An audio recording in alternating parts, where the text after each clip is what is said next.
All right, in this video, we're going to be going over how to do small business bookkeeping in Microsoft Excel. If you're looking to do bookkeeping for free, do your own bookkeeping for free, and I'll go over limitations of this and if you should or should not potentially try to accomplish this using Excel. And what we're going to be using in this video is, so we have a template here that I created, and I'm going to give you two options. So I'm going to make a playlist in YouTube to where I go over how to actually create this template yourself. So either way, I recommend you watching that video to get a more in-depth idea of how this template was made in case you need to change anything in the future, or if something goes wrong, how you can potentially fix that. Or also too, someone would ask is that I will also give you the ability to just download this already created template that you see here and that we're going to be using in the video. The only ask I have for that is that you sign up for my email newsletter, and once you sign up for it, you'll be sent a link in order to download this yourself. So again, either if you don't want to sign up for the newsletter, or if you want to know more in depth how to just create this template yourself and maybe customize it a little bit, then I'll link another video that I already made regarding the template itself. Just a very quick general brief overview of what we're going to be doing here. So we have the chart of accounts here on this sheet, and that is basically the accounts you're going to be choosing from whenever you're categorizing your transactions. So we have all the expenses here, different asset, liability accounts, things like that.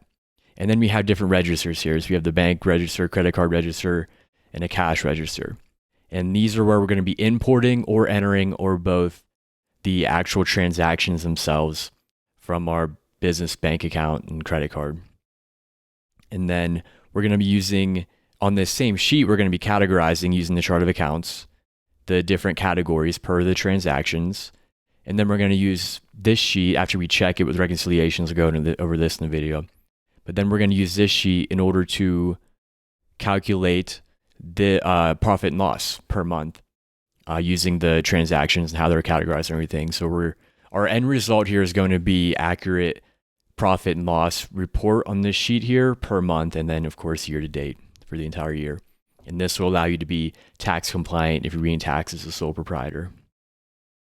And we're going to be using as a structure here this month-end checklist. So what I'm going to be going over in this video is we're going to be, so I think for October of 2023, let's say it's the first weekend in November for this example, I'm actually going to be going through and doing a month's worth of bookkeeping using this template and using some mock bank account and credit card account statement. We're going to be using these statements in order to do the actual bookkeeping using this checklist here, the month-end checklist here in Excel for a full month, for the month of October. Now, before I begin showing the actual example of the bookkeeping, I want to go over some notes here. And these notes are in the template itself, but I just want to briefly discuss them in this video here. The notes that I'm mentioning here, just a few things to have put together before you attempt this, and certain situations where I recommend that you shouldn't even try using Excel for your bookkeeping. So first, I have some notes recommendations. And the first one is to, before attempting this, to have a separate business bank account already set up. And you need to create an EIN in order to do this, and then of course open up a business bank account. And then the second step on top of that is to, as much as possible, only do business transactions in and out of that bank account. So basically, don't be paying for a lot of personal expenses as well out of that bank account, and vice versa with your personal debit card or bank account. Try not to do too many business expenses out of that account. I'll go over in this template or in this workflow of how to enter some of those situations in, because they're pretty much inevitable that it's eventually going to happen. But you very much want to limit, for many reasons. I'm not going to go over too much in this video of why you'd want to separate those out and have a separate business bank account. The next one here is I highly recommend doing bank and credit card reconciliations per month in order to check the accuracy of the register and the transactions in there.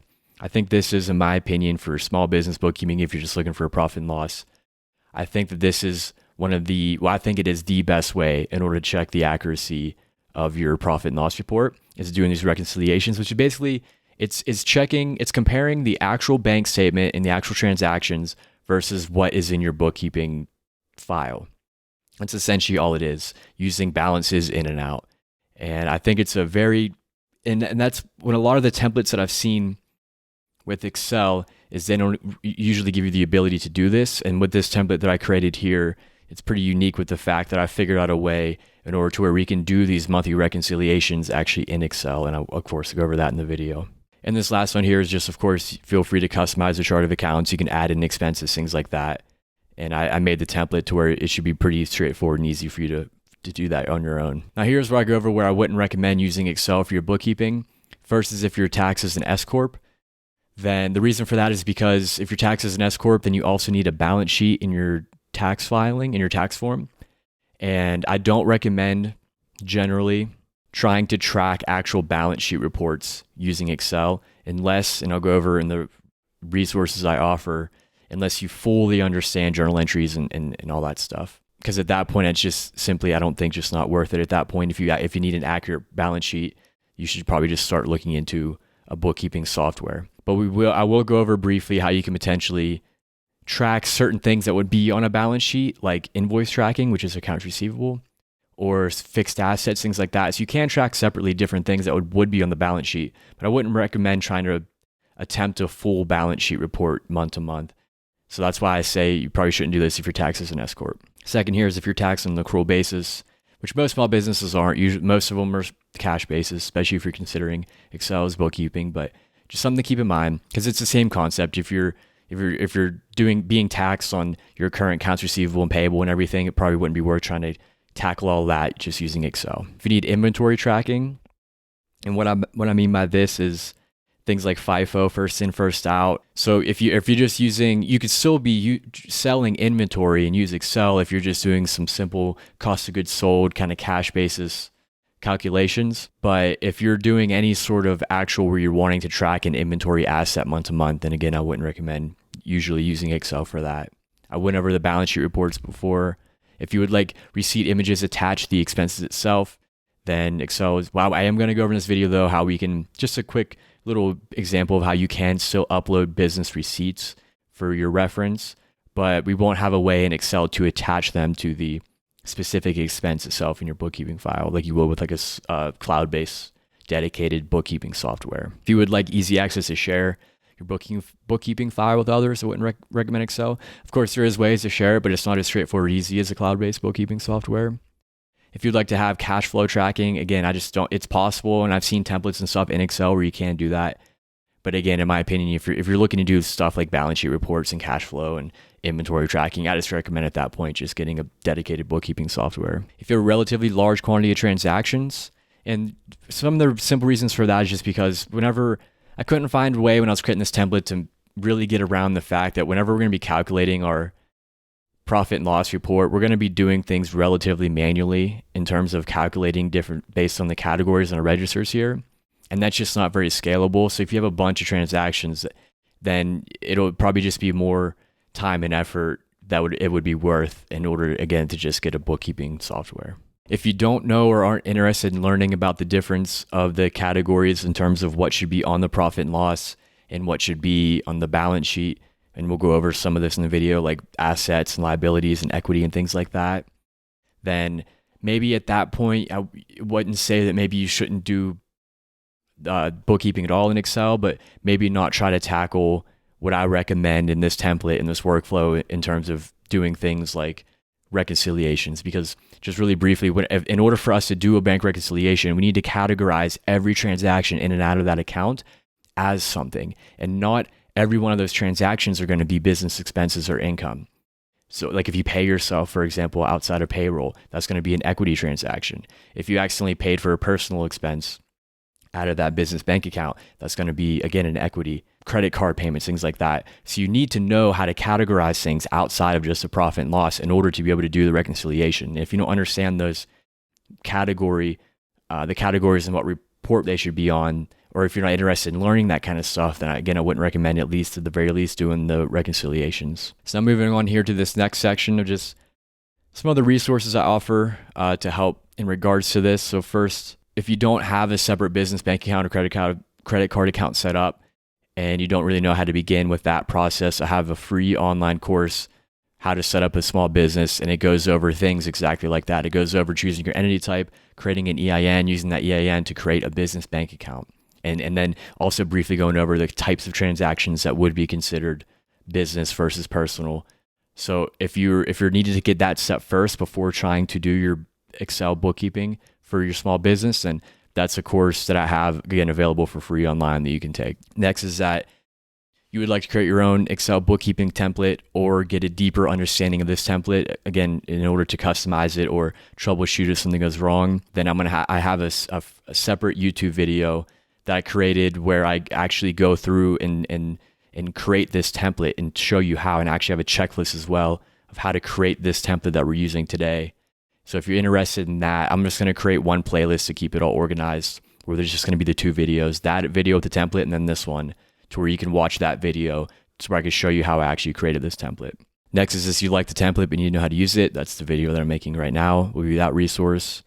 Next is, I don't understand accounting at all. I'm having trouble understanding things like what should go in the P&L versus balance sheets, cash versus accrual, the kind of stuff I'm talking about already in the beginning of this video. And for that, I have an online course. It's a paid course. That's a bookkeeping course that goes over a lot of those kind of things like FIFO, inventory tracking, balance sheet, and the main stuff talking about things like these report categories here and which category is on which report, and journal entries, things like that, debits and credits. If you understand that kind of knowledge, that'll unlock way more capability for not even what you can do in Excel, but what you can do in any sort of software for the rest of your small business career. So I highly recommend that. If kind of the things that I'm talking about today in terms of the accounting side of it are confusing to you and you're interested to learn, that would be a great resource for you to start that process.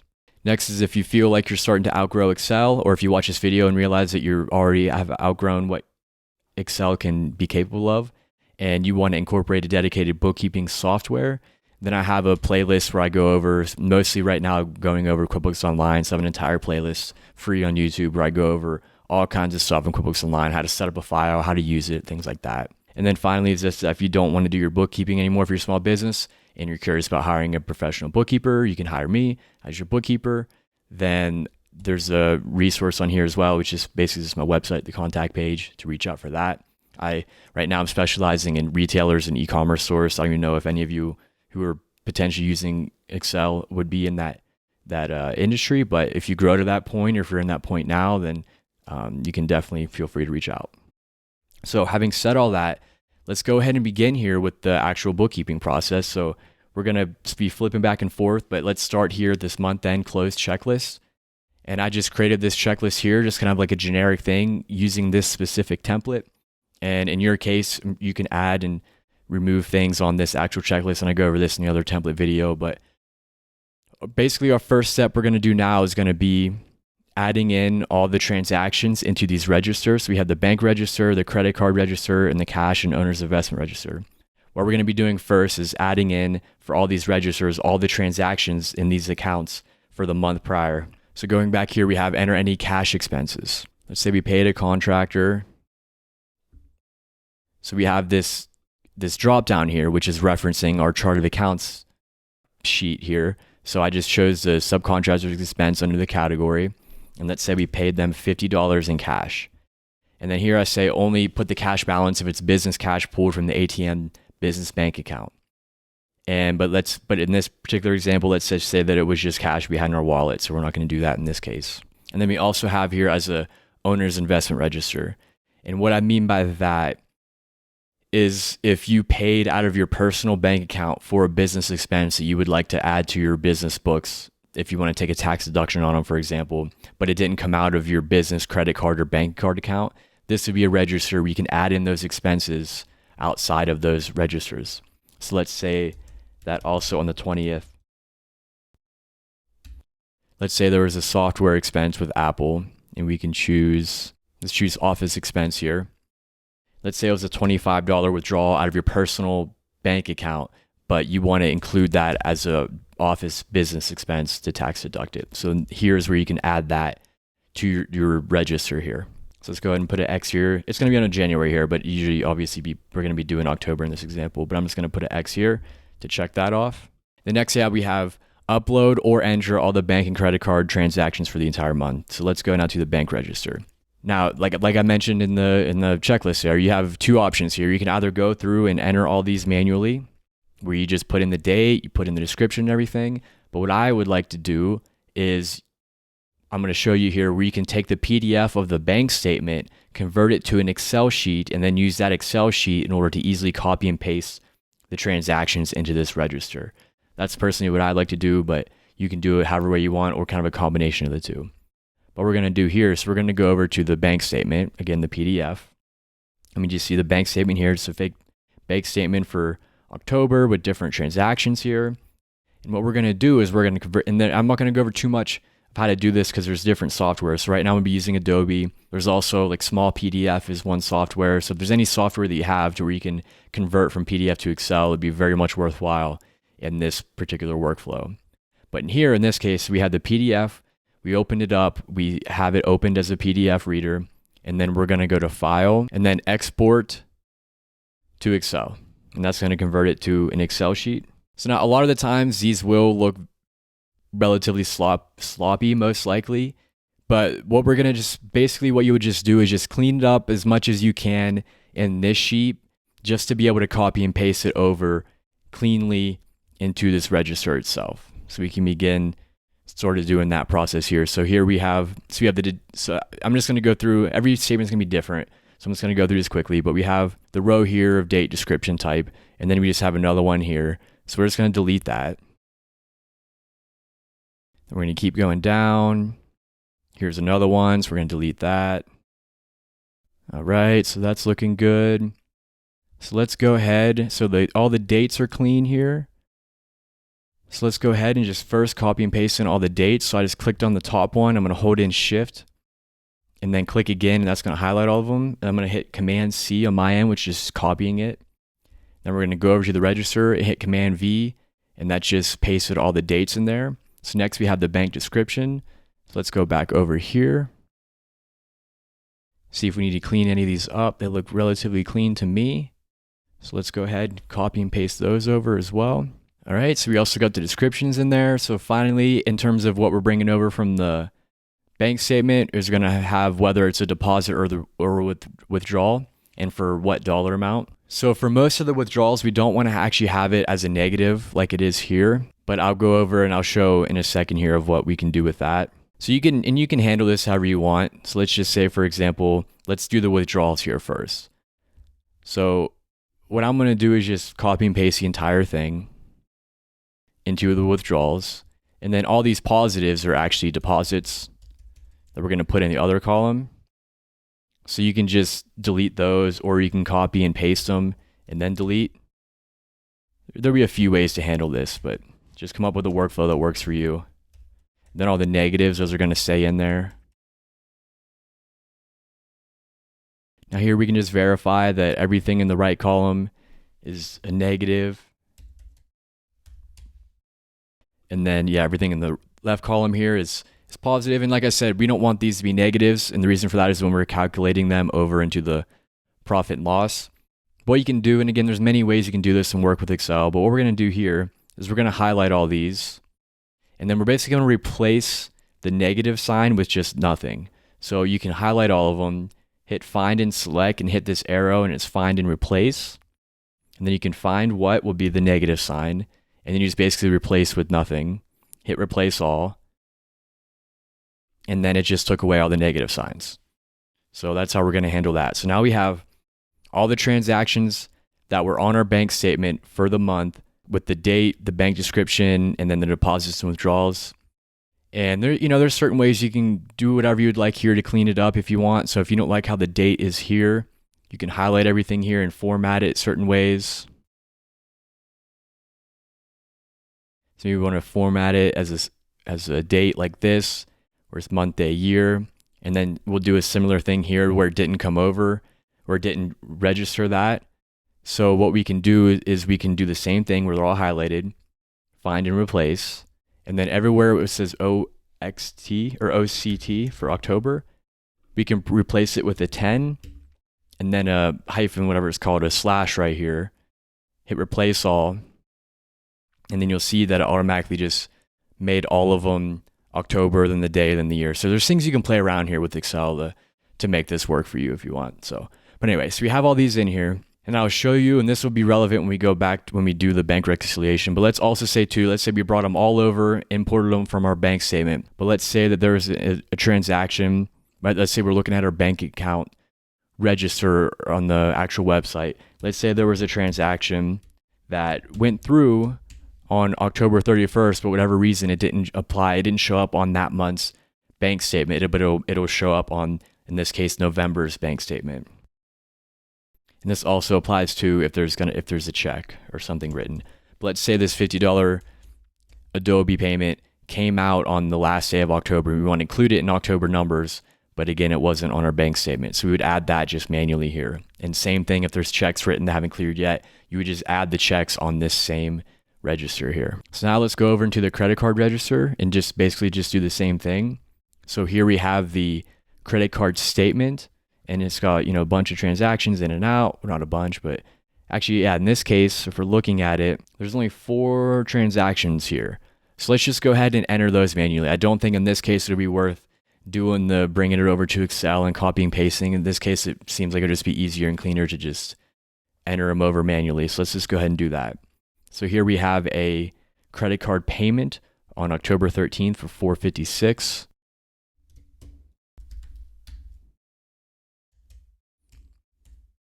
And in that case, it'll be technically considered a deposit in the credit card register. All the withdrawals are going to be like the expenses and things that you're paying for. Then we have Xfinity Mobile, October 1st. And that was a withdrawal of $242.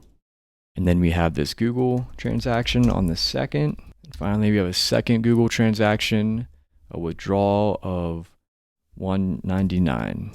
All right, so now, and I want to add one in here too, just so we cover everything. I'm going to insert a row here, and I'm going to say when the month was happening, we wrote a check on the 5th.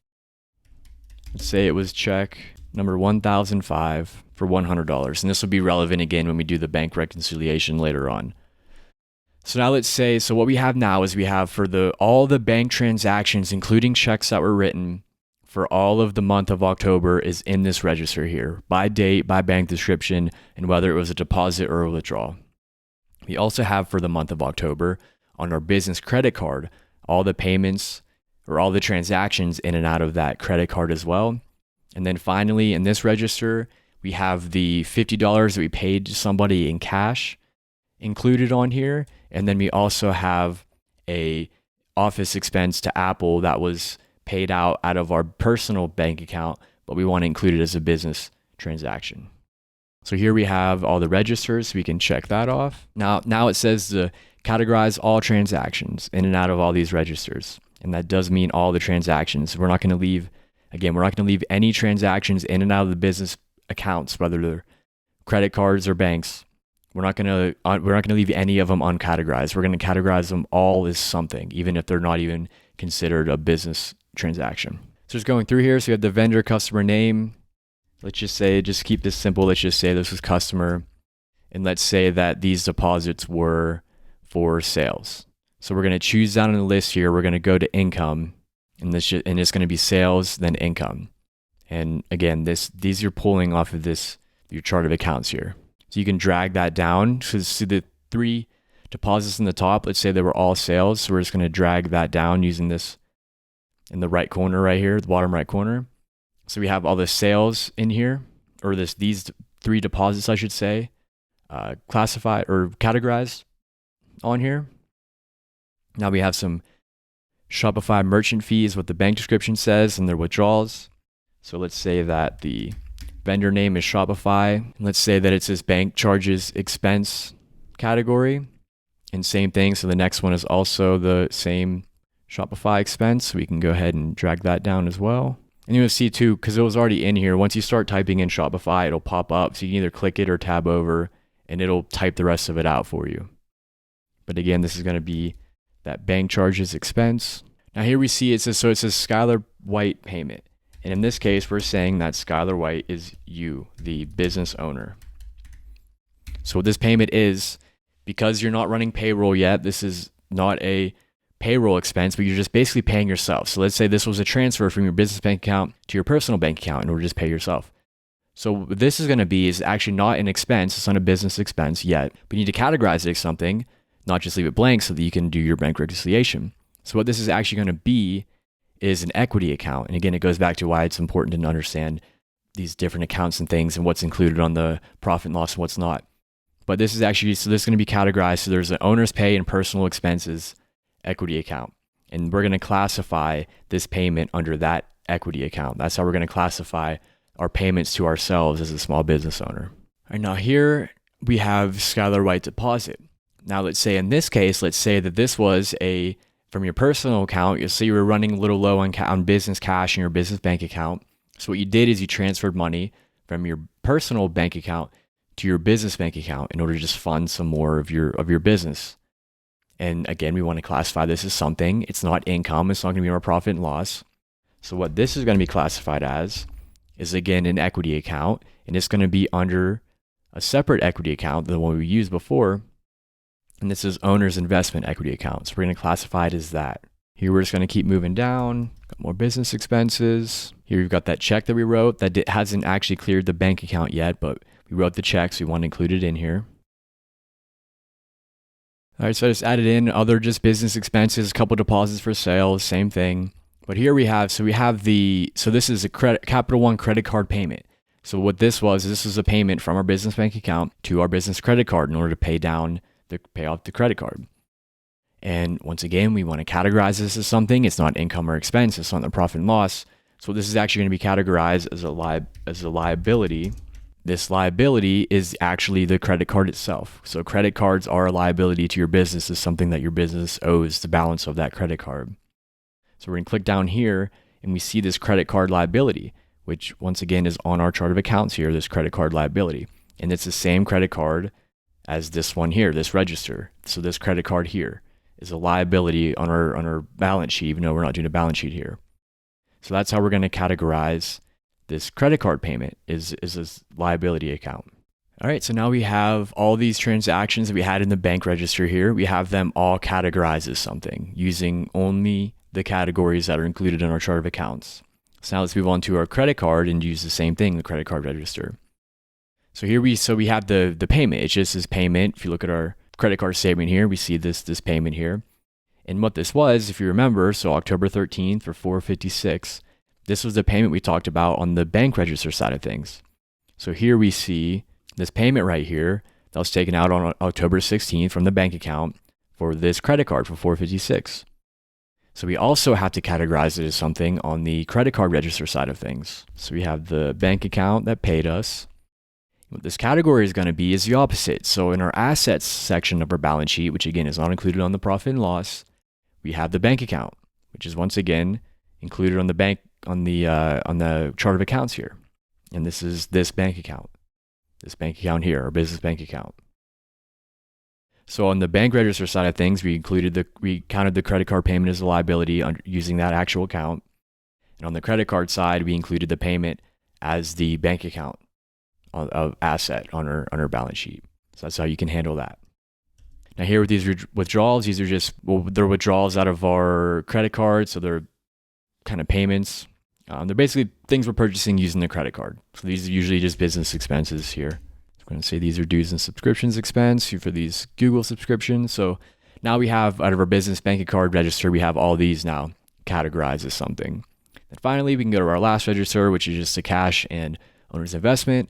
So we have, and this we already did. So we had the contractor that was paid out of cash, subcontractor's expense, and then we have the Apple payment that came out of our personal bank account. That's going to be for an office expense here. So if we go back to our checklist, we have this fully categorized all the transactions. We can go ahead and check that off.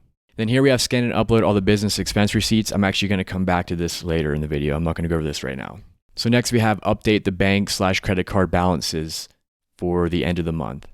And what we're going to do here, so usually this will just be a running register as you go, but what we're going to do in order to make the reconciliations work, so I'm going to add a row here, and I'm just going to start out, we're going to say that as of, I don't know if September has 30 days, but the last day of September, we're just going to force in here and put the beginning balance, which was $688.77.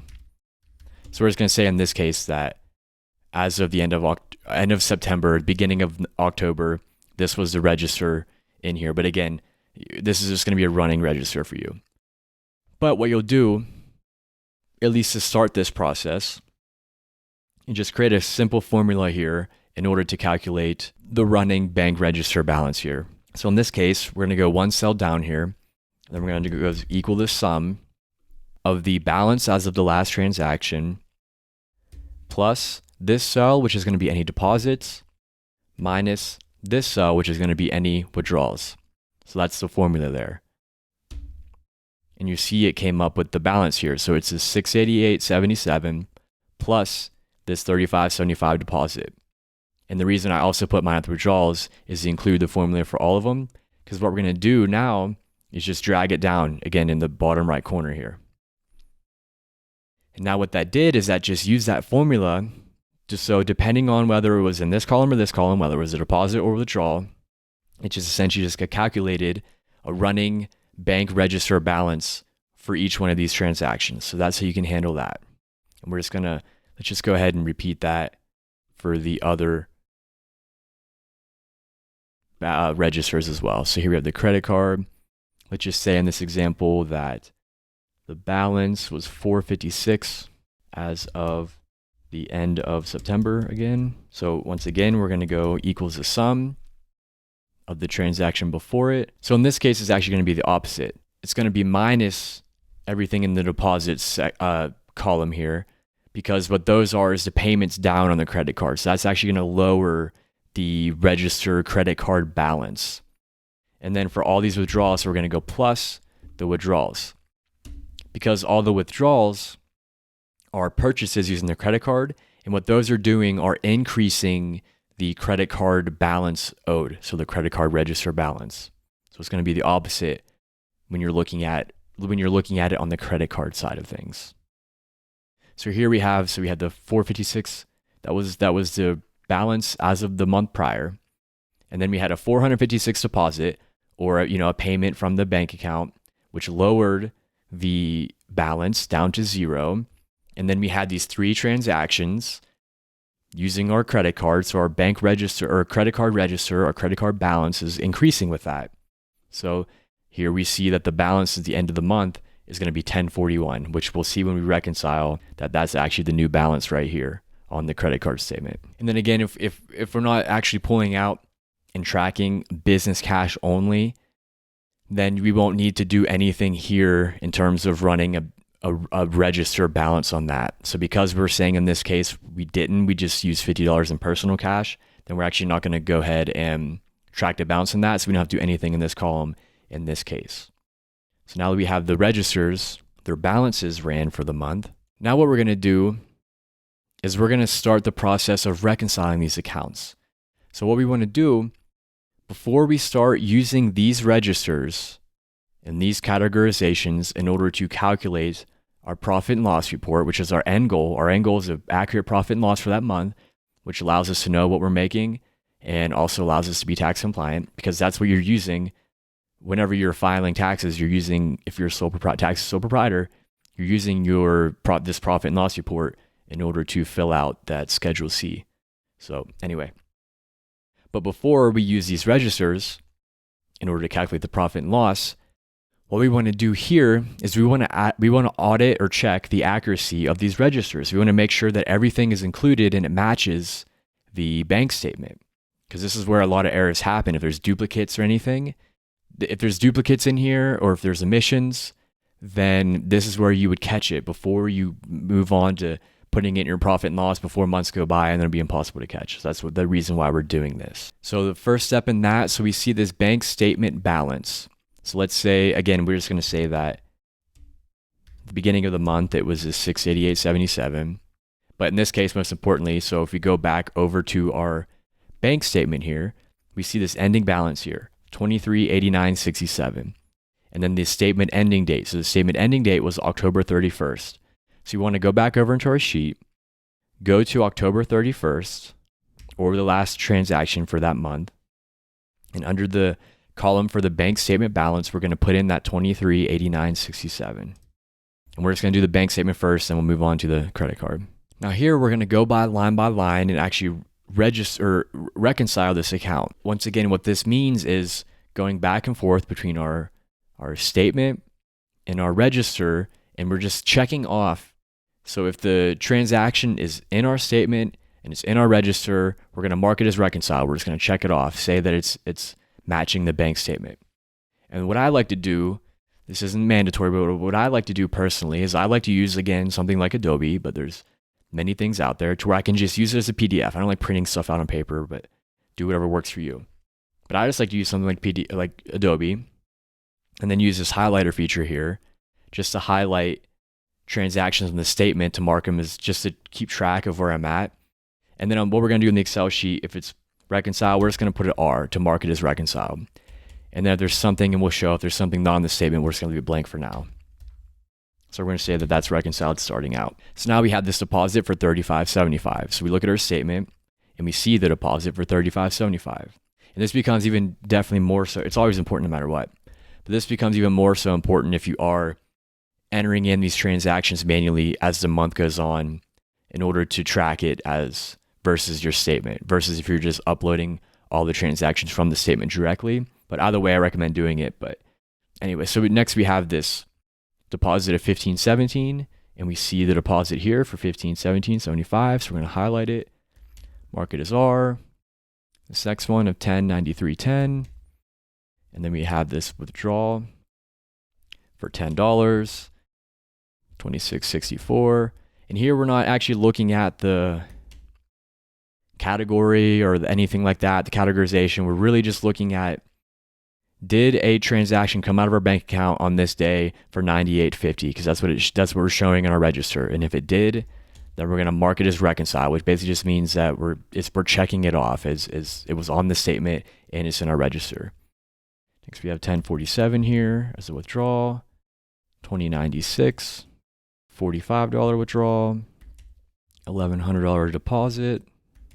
So we see the $299, but in our register here we have this $100 withdrawal, and we're not seeing it in our bank account or in our bank statement. As of right now, let's just say it's okay, just skip it. So you don't have to do too much.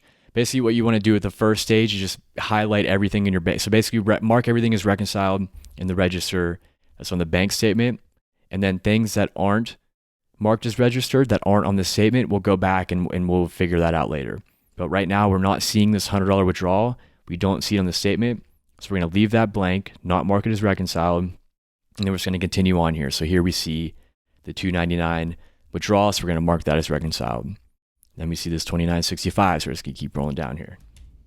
Actually found a mistake here. So, and this is a great example as of why, even if you are uploading from the bank statement, of why you should reconcile. Because here, this $20 is under the withdrawal column here.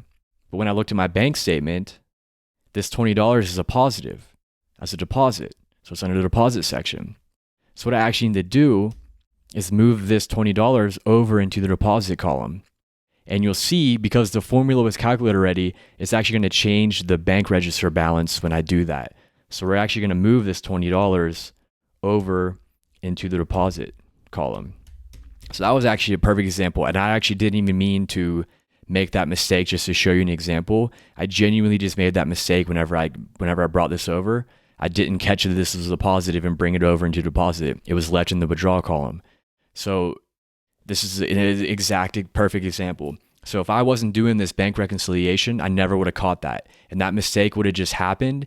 And most likely it would have been used whenever we file taxes. And then that's just and then you wouldn't be able to change that once your taxes are filed unless you redacted your taxes or whatever it's called and redid them, which is a huge pain to do that. So this is a great example of because whenever we finish this, it's not even catching that one transaction. But if I hadn't have caught that in this stage and moved that $20 over to the deposit section, whenever we do the calculation, which we're going to do here in the end of actually reconciling and checking it, the calculation wouldn't have matched up, and we would have known that there's a mistake, and we would have known that it was a mistake by $20. So then we would be able to go up and see where the mistake was and eventually caught it.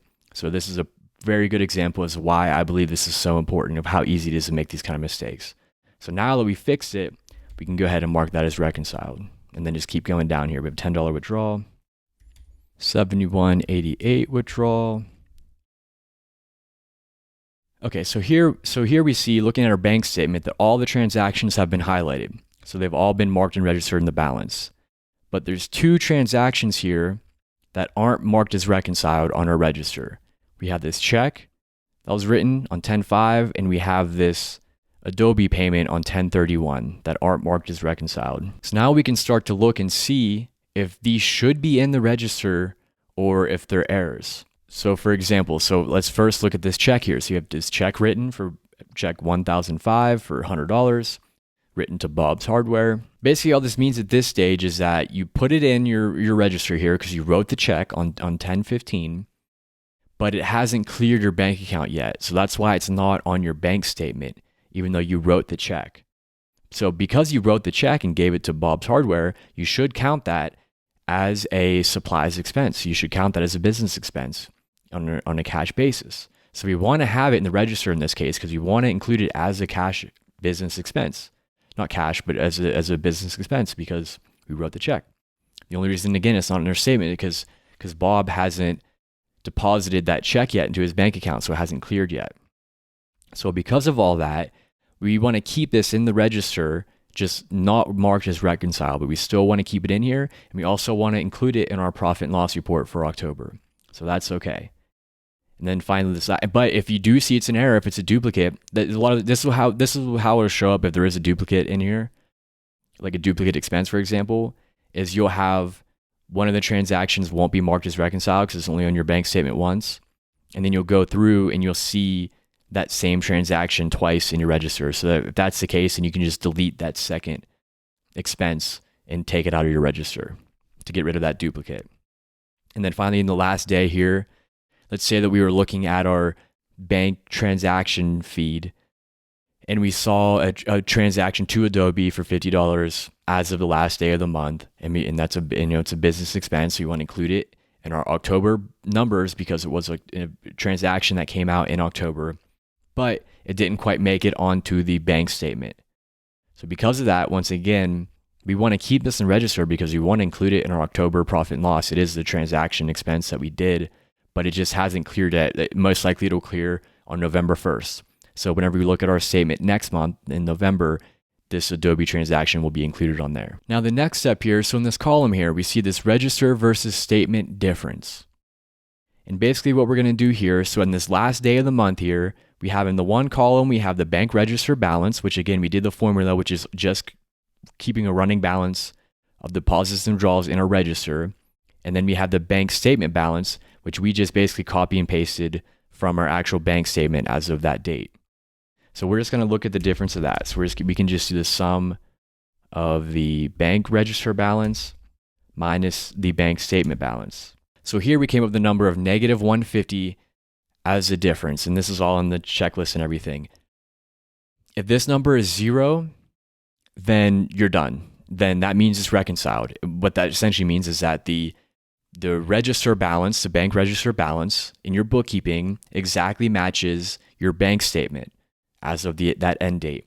So if they match each other and the difference is $0, that means that you're all good and everything's reconciled and it's all accurate in terms of the ins and outs in the register.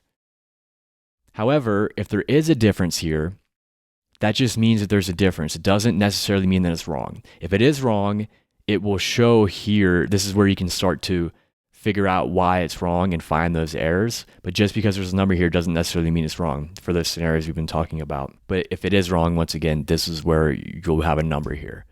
But the reason I like to have this column here, where it says, so this says unreconciled transactions balance. And what this means is if we went through and we saw that there's unreconciled transactions and that they should still be in there, so we don't want to delete them in this particular case, then we will calculate the total of that.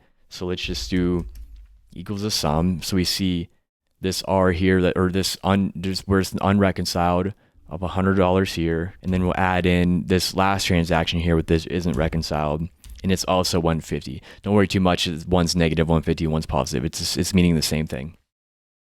So what this is saying is that there's a $150 difference between what's on the bank register balance and what's on the bank statement, But then we're also saying that there's $150 currently of legitimate, unreconciled, uncleared transactions in the register. So what this is saying is that basically we're saying that this register in terms of the ins and outs of the bank account right now is accurate. And then what's going to happen next month, whenever you add in all the expenses again throughout November. So all these transactions, about first, we're going to include in our October profit and loss report. But now let's say in November, this check payment gets cleared and it shows up in your November bank statement. And also this Adobe transaction gets cleared and it shows up in November bank statement. What we're going to do at that point is we're just going to continue with the same process going down. And all we're going to do whenever we reconcile the November statement is we're going to mark those transactions as reconciled. And then we're going to keep going down all the other November transactions. And then the rest of the process be the same. So you'll still calculate November profit and loss only using November transactions. So you won't, even though we're marking the transactions as reconciled because the check cleared, we're not counting the expense in November when the check cleared because we already counted it in October. But this workflow here in this template will continue to work out. So what will happen eventually if you go through November, then maybe let's say that now your bank statement balance and your register balance will match. So then now there'll be zero difference.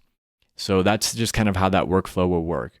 So that's how you can check the accuracy, but still include all the expenses for that particular month, but still keep track of expenses that you included in your profit and loss, but haven't cleared quite yet. So if that makes sense to you, this is an important part of this whole workflow and how to do reconciliations here. But next, just move to the credit card. So the bank is reconciled. We think it looks great in terms of the register. So now let's just go over to our credit card. So we'll look at our credit card statement now. We don't really have to highlight too much here because there's only 4 transactions. We have the payment for $456, which is this payment right here. We're going to mark that as reconciled. Then we have $242, $6, and $199. In the credit card statement balance, we began with a $456 balance. And then our ending balance here, our new balance, as of in this case, let's just say the end of October, is $1041. So here we have this, again, we have the register versus statement difference. So it's going to be the sum of the credit card register balance minus the actual credit card statement balance. And we see that it's $0.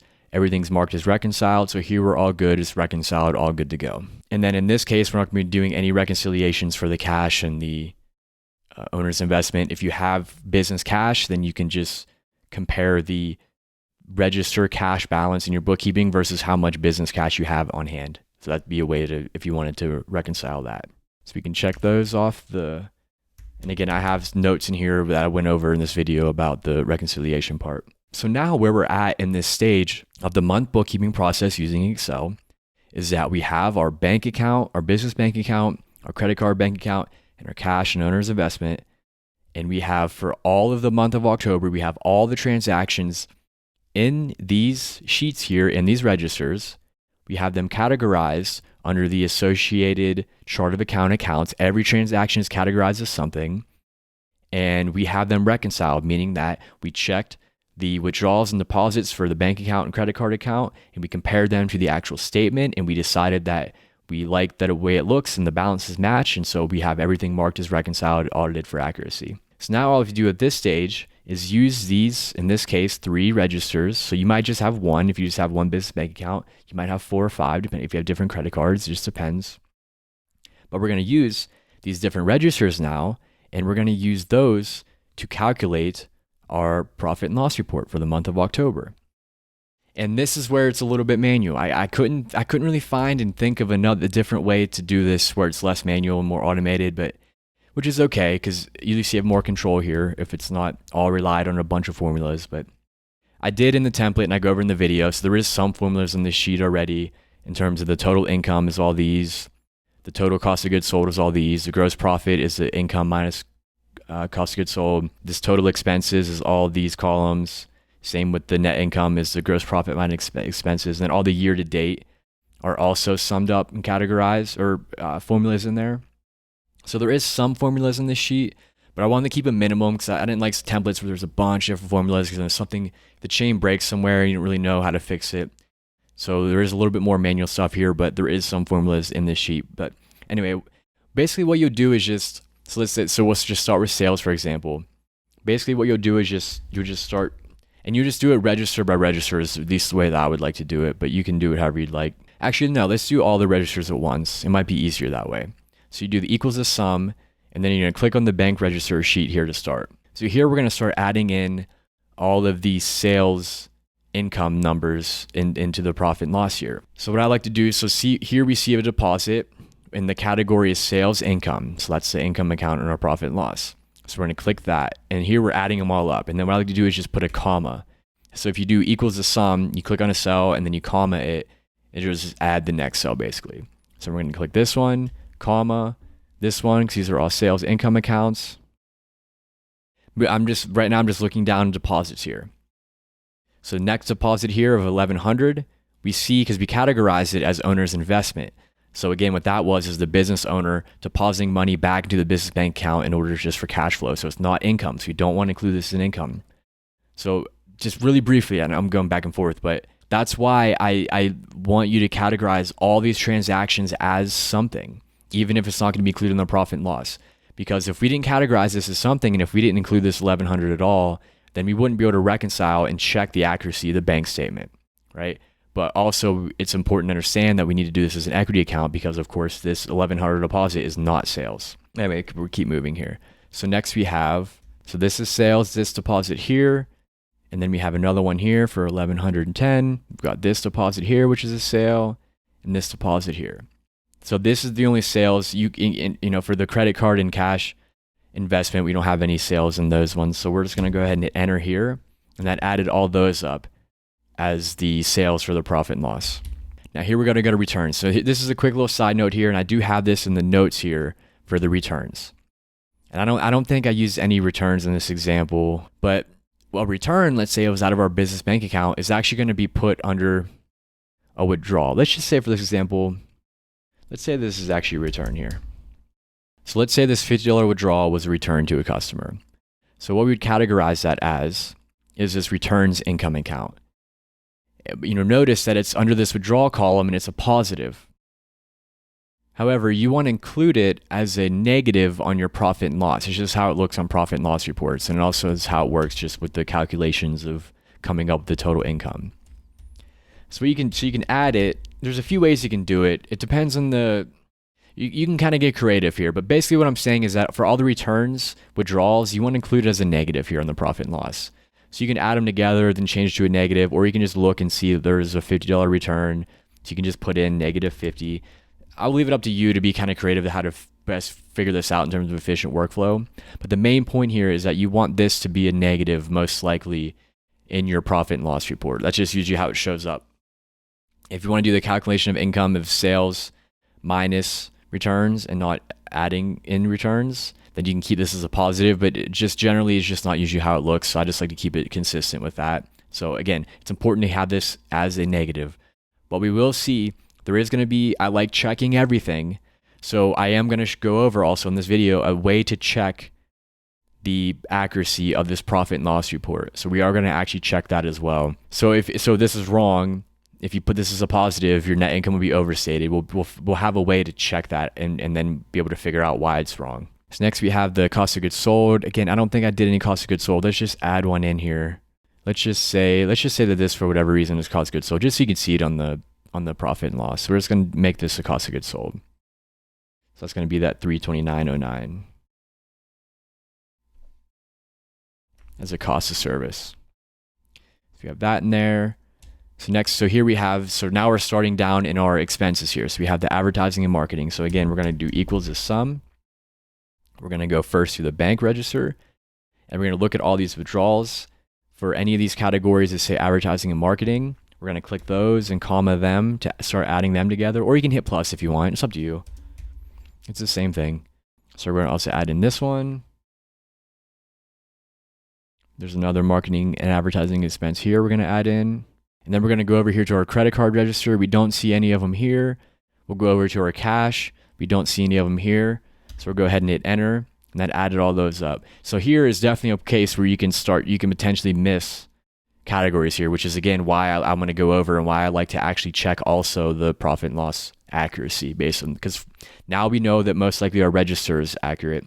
Next, I want to make sure our profit and loss is accurate, because it's very easy, I think, to miss transactions here whenever we're adding all these up. So next we have auto. I don't think we did any auto expenses. And if you needed any point, you can hit Command F or just go up here where it says search.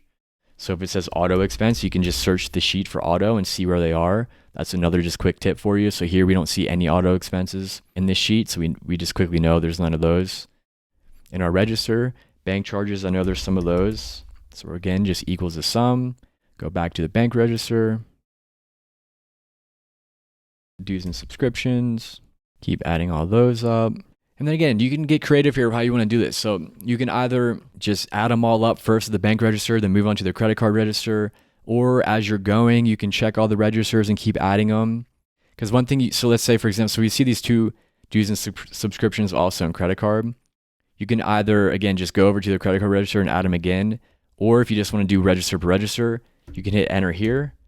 And now let's say, so you see the formula here and see how it's also closed off this parenthesis. You can either take away the parenthesis, comma again, or plus, whatever you want to do, and keep going. That's usually what I like to do. So we'll just take off that parenthesis, hit comma, and then we'll go now into the credit card register, and we see there's two dues and subscriptions here as well. Hit enter again, and then it added those two transactions in as well. Next we have insurance. I think we just have one of those. Just copy and paste that. And once again, if you want, you can search it. Yep, so we have the insurance here. $83.79. I'm just going to copy and paste that because I know there's only one.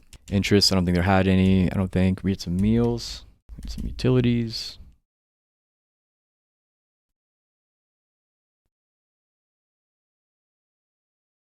All right, so now to the best of our ability at this stage, we think that we calculated for these profit and loss categories everything on our bank register, which is leaving out any sort of equity or fixed assets, liabilities, or anything.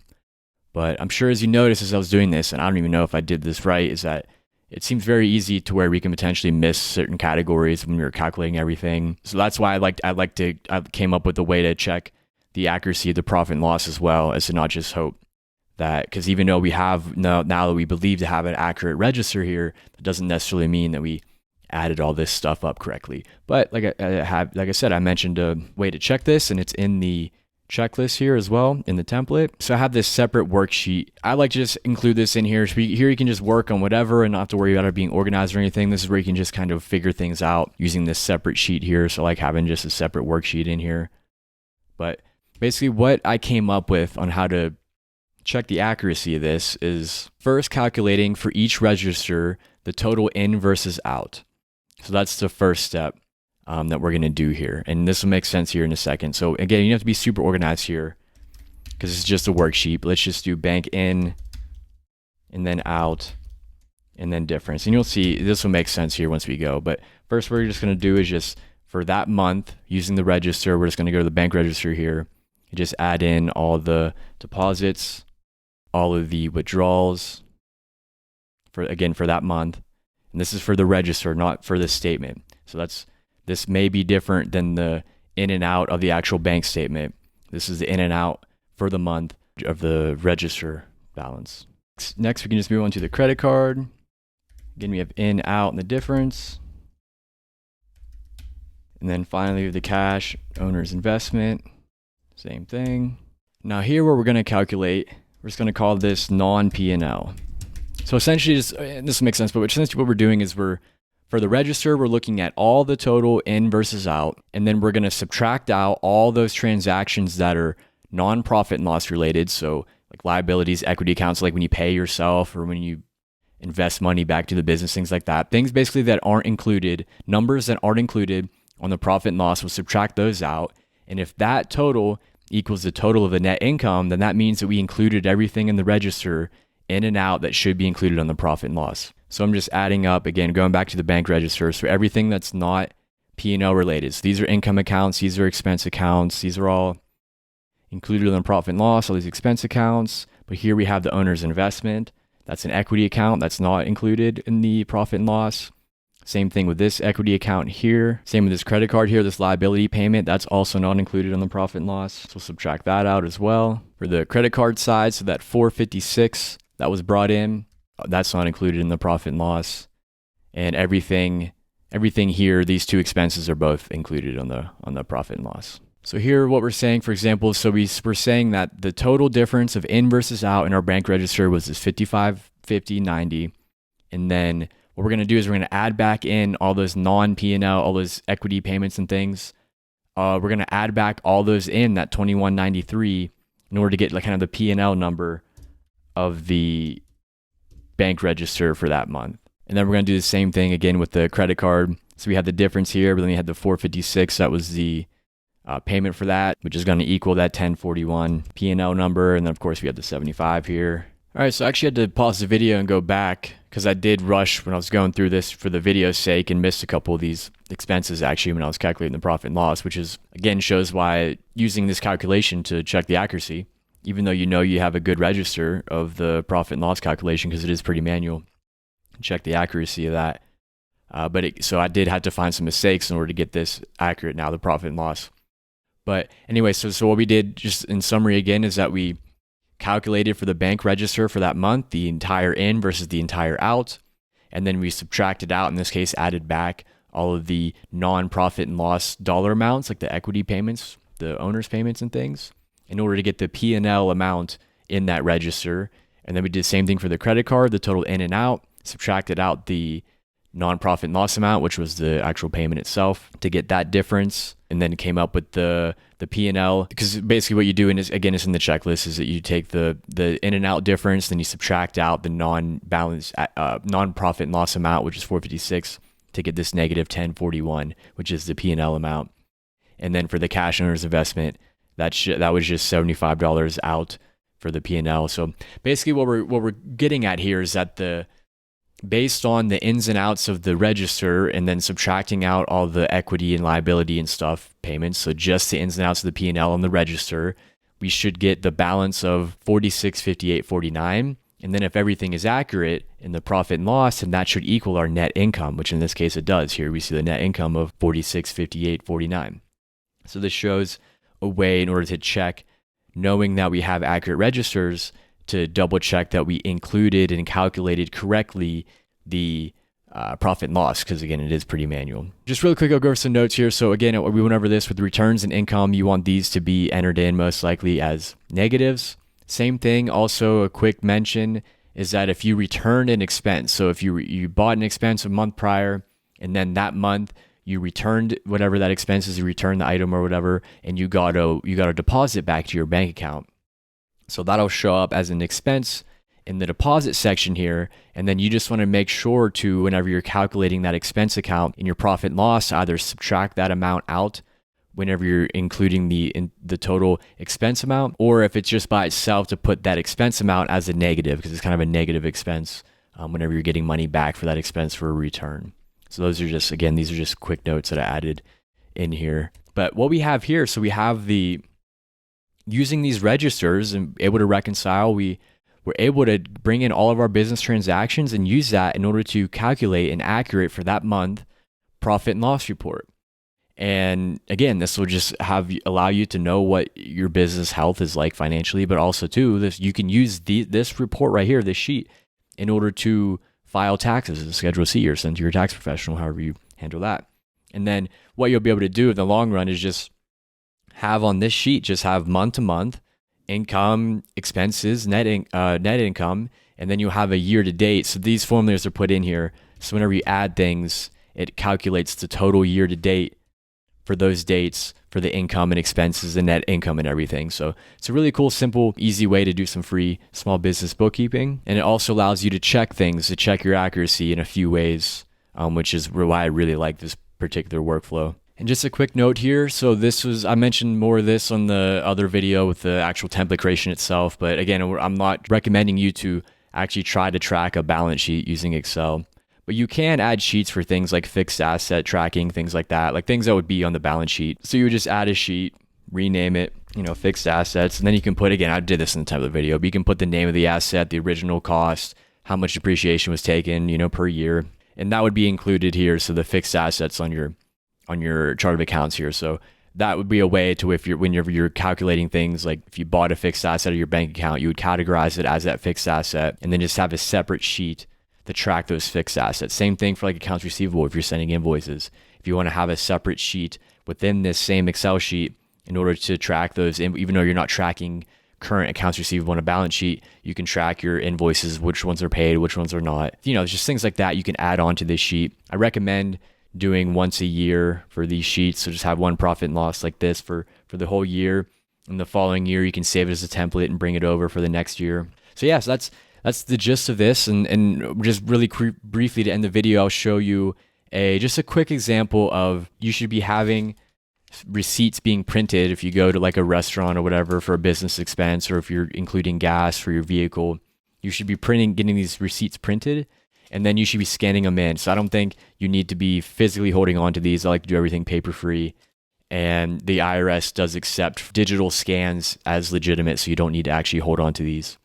But I'll just show you. So you should have some sort of way to scan in these receipts and hold them somewhere. So like I mentioned in Excel, you can't, like with QuickBooks Online, attach the receipts to the individual expense itself, but you can and you should still be uploading these to something on your computer in order to track all these. So I'm going to head over and go on my phone and things and show you just a simple example using Apple and iOS with the iPhone of how to do this, but there's many different options you can use for this. All right, so now I'm just going to show a quick example, and you can just kind of use this similar scenario depending on if you have, if you don't have an iPhone or whatever, you're not into Apple. So there's many different ways to be creative and do this, but I'm just going to show you simple things. So like for iCloud, for example, in the iPhone, you can set up a folder, just name it receipts in the iCloud. And you can also too, if you want to go in, you can name a receipts folder, then create another folder for the year, for the month and the year, just to organize things a little bit. But I just want to show, so actually if you use the Notes app on the iPhone, so you can actually, I like to have a separate folder here that says document scans, or you can create a new folder that says receipt scans, whatever you want, just to separate them out from your other notes. But what you can do is that, so you have the scans in here, you can create a new note. And then if you actually hit this camera icon right here, then you can go to scan documents. So this is a free, obviously the Notes app is free in Apple. So here we just have a receipt for gas, and see how it automatically, I didn't even take that picture, it automatically scanned and took a scan of that receipt. And so this is just really clean. You don't have to work with like actually taking pictures or anything. And then what you can do is you can hit done here. So you can hit save, and save that scan. And then what you can do is click here and rename it if you want. You can name it like Big D is the gas station. Name it whatever you want. You can name it gas. You can this is pretty creative, and you can, it's really up to you. But then what you can do, so here you have the scan saved and named. And then what you can do is you can hit this icon here to share it. And then you can go here to save to files, and that will bring up that iCloud drive that we looked at and we're looking at here on the computer as well. And then you can scroll down to receipts.